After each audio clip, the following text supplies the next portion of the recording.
வாருங்கள் நேர்களே, அனைவரையும் கோகுலம் ஜோதிடம் அன்புடன் வரவேற்கிறது. நாம் இன்றைய பதிவில் பார்க்க இருப்பது மகர லக்னத்திற்கு ராஜயோகம் தரும் கிரகங்கள் எவை என இப்பதிவில் பார்க்க இருக்கிறோம். மகர லக்னத்தின் பொதுவான கிரகங்கள் வலிமையினை ஆராய்ந்து பார்க்கலாம். மகர லக்னத்தின் அதிபதியானவர் சனி. மகர லக்னத்தின் ராஜயோக இடம் கோணத்தின் அதிபதியான சுக்கிரன். எனவே மகர லக்னத்தின் அதி ராஜயோக கிரகம் சுக்கிரன். ஒருவருடைய ஜாதகத்தில் மகர லக்னமெனில் சனி சுக்கிரன் தொடர்பானது நல்ல யோக பலன்களை அடையாளம் காட்டும். அதாவது சனி சுக்கிரன் தொடர்பானது கேந்திரங்களில் அமைய வேண்டும். அதாவது சனி சுக்கிரன் தொடர்பானது கோணங்களில் அமைய வேண்டும். அடுத்ததாக ராகு மகர லக்னத்தின் அதியோக இடமான ரிஷபத்தில் அமர வேண்டும்.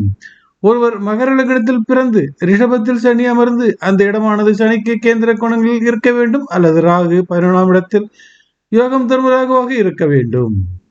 நாம் மகர லக்னத்தில் பிறந்த ஒரு பிரபலத்தின் ஜாதகத்தினை ஆராய்ந்து பார்ப்போம் வாருங்கள். நாம் பார்க்க இருப்பது சஞ்சய் காந்தி, இந்திரா காந்தியின் மகன் ஆவார். இவர் பிறக்கும் பொழுது உயர்குடியில் செல்வாக்கான செல்வந்தர் வீட்டில் பிறந்துள்ளார். அப்படி என்றால் இவருக்கு 9ஆம் வீடானது அல்லது 9ஆம் இடமானது வலிமையாக இருக்க வேண்டும். வாருங்கள், நாம் இன்றைய பதிவில் ஒருவர் வசதியான குடும்பத்தில் பிறப்பது எந்த கிரகத்தின் அமைவிடங்கள் மகர லக்னத்திற்கு உதவி புரியும் என்பதைத்தான். சஞ்சய் காந்தியின் ஜாதகம். இவர் பிறந்தது மகர லக்னம். ரிஷபத்தில் ராகு, கடகத்தில் சனி, சிம்மத்தில் சந்திரன், துலாத்தில் குரு, சுக்கிரன், விருச்சிகத்தில் சூரியன், புதன், கேது, தனுசுவில் செவ்வாய். இவருடைய ஜாதகத்தில் குறிப்பிட்டு சொல்லக்கூடிய பஞ்சமகா புருஷ யோகங்கள் எதுவும் இல்லை. இவருடைய ஜாதகத்தில் குறிப்பிட்டு சொல்லக்கூடிய பஞ்ச பரிவர்த்தனை யோகங்கள் எதுவும் இல்லை.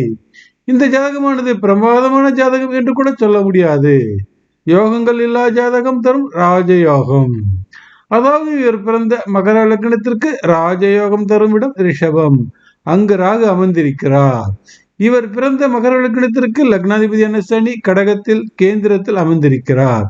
சனி அமர்ந்த வீட்டிற்கு 11 ராகு பலமான அமைப்பில் இருப்பதால் செல்வங்களை ஈர்க்க முடிந்தது. நாம் பார்க்க இருப்பது பாக்கியஸ்தானம், அதாவது பிறந்த லக்னத்திற்கு 9ஆம் இடம் பற்றித்தான். இவர் பிறந்த மகர லக்னத்திற்கு 9ஆம் இடமாக கன்னி வருகிறது. இவர் பிறந்த மகர லக்னத்திற்கு பாக்கியஸ்தான அதிபதியாக கன்னி புதன் வருகிறார். இவருடைய மகர லக்னத்தின் பாக்கியாதிபதியான புதன் கன்னிக்கு 3 பாவி வீட்டில் அமர்ந்ததால் தந்தைக்கு பலமான யோகம் இல்லை. இவருடைய மகர லக்னத்தின் பாக்கியாதிபதியான புதன் கன்னிக்கு 3 பாவி வீட்டில் அமர்ந்ததால் தாய்த்தான அதிபதியான செவ்வாய் நின்ற தனுசுவிற்கு விரயம் ஏறியதால் தாய்க்கு விரய கண்டம். ஆனாலும் இவர் செல்வாக்கான அரசியல் வலிமை பெற்ற குடும்பத்தில் பிறந்ததற்கு ராஜ கிரகங்கள் உதவி செய்ததா என பார்க்கலாம். இவருடைய மகர லக்னத்திற்கு 9ஆம் இடத்தினை சனி கடகத்திலிருந்து பார்வையிடுகிறார். இவருடைய மகர லக்னத்திற்கு 7ல் அமர்ந்த சனிக்கு கேந்திரத்தில் சுக்கிரன் வலிமையாக அமர்ந்திருக்கிறார். அதாவது லக்னாதிபதி சனிக்கு கேந்திரத்தில் சுக்கிரன் பஞ்சமகாபுருஷ யோகத்தில் ஒன்றான மாலவிய யோகத்துடன் இருக்கிறார்.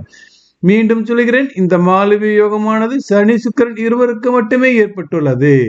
இவர் பிறந்த மகர லக்னத்தின் அதிபதியான சனிக்கு கோணத்தில் பாக்கியாதிபதியான புதன் அமர்ந்ததால் இவருக்கு உயர்குடி பிறப்பு ஏற்பட்டது. இப்பொழுது வருங்கள், ராகு அமர்ந்த ரிஷப லக்னத்தின் வழியாக பாக்கியத்தானம் வலு எப்படி இருக்கிறது என்று பார்க்கலாம். ரிஷப லக்னத்தின் பாக்கியாதிபதியாக சனியை வருகிறார். மகரமே பாக்கியஸ்தானமாக வருகிறது. இந்த பாக்கியஸ்தானத்தின் சனியே தனது சொந்த பாக்கிய வீட்டினை பார்வையிடுகிறார். எனவேதான் இவர் செல்வாக்கான குடும்பத்தில் பிறப்பதற்கு பிறந்த லக்னம் 9ஆம் இடம் வலுப்பெற்றது. ராகு லக்னத்தின் 9ஆம் இடம் மகரம் வலுப்பெற்றது. இவர் பிறந்த மகர லக்னத்திற்கு சனி சுக்கிரன் கேந்திரங்களில் மாலவிய யோகம் பெற்றது. இவருக்கு ராஜயோக பலன்களை பெற்று தந்தது. ஒருவர் பிறந்த மகர லக்னத்திற்கு ராஜயோகம் தரும் கிரகமான சனி மற்றும் சுக்கிரன் வலுவான நிலையில் ஒருவருக்கொருவர் கேந்திர கோணங்களில் இருந்தால் ராஜயோகம் கிடைத்து விடுகிறது. அப்படித்தான் ராஜயோகம் தரும் வீட்டில் ராகு அமர்ந்ததால் ராஜயோகமானது ராகயோகம் கிடைக்கிறது. நன்றி, வணக்கம். மீண்டும் பிரிதொரு பதிவில் சந்திப்போம் நேயர்களே.